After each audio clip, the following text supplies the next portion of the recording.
Have you ever sat down to do one simple thing, maybe send an email or finish a task, and 40 minutes later, you've gone down three rabbit holes, fixed something that wasn't urgent, checked your email, deleted spam, and now you're completely stressed, dysregulated, and scattered?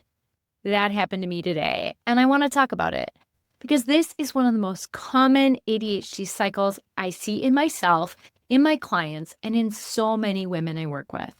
And if you've been beating yourself up for it, I want you to know it's not just you. And it's not about laziness or lack of willpower. There's real brain wiring behind it. So let me tell you what happened for me this morning.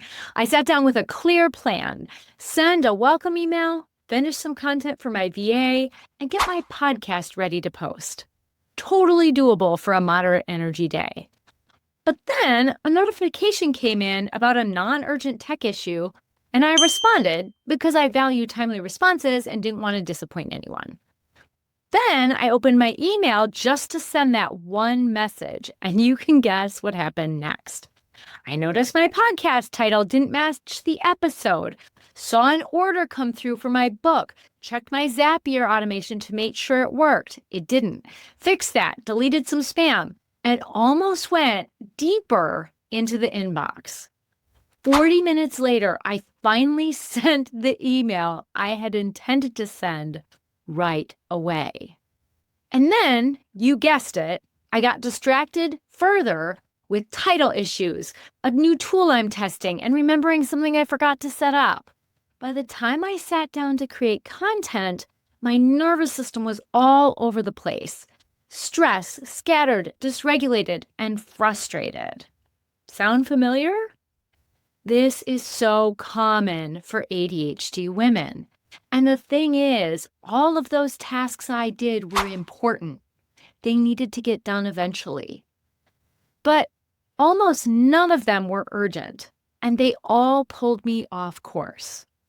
When that happens, it's not just about time lost, it's about the emotional toll.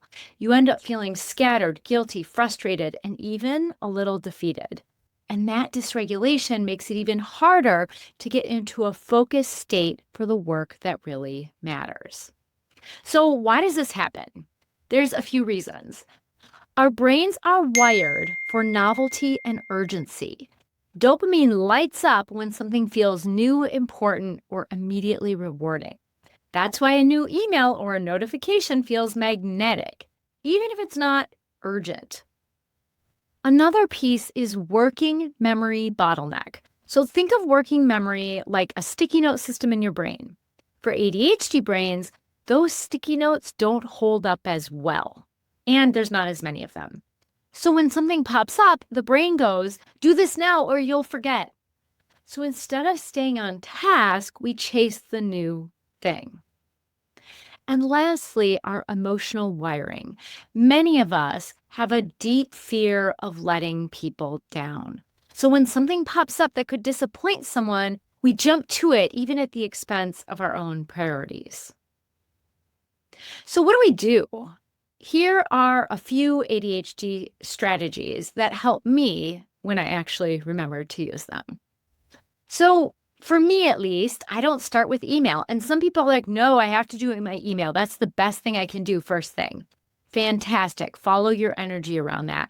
But for me and others, don't start with email. As tempting as it is, email is designed to be a rabbit hole. Save it for later when your main priorities are done or when you've intentionally scheduled time to process it. Have a capture system ready.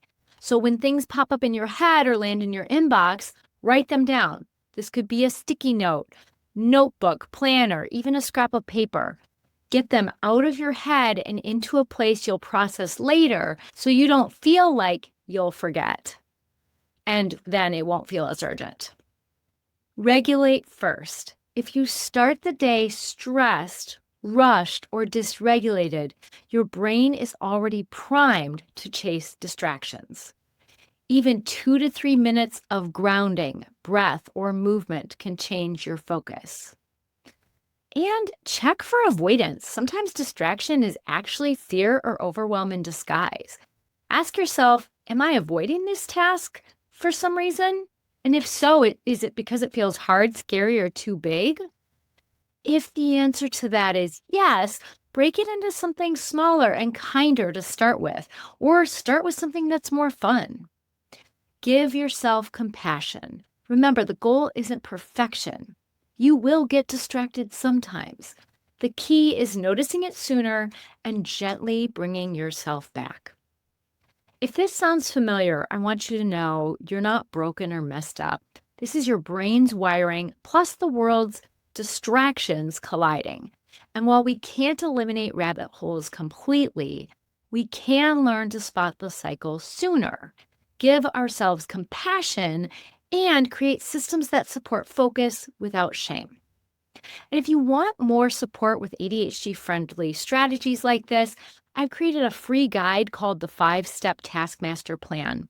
It's designed to help ADHD women move from scattered to focused without relying on willpower.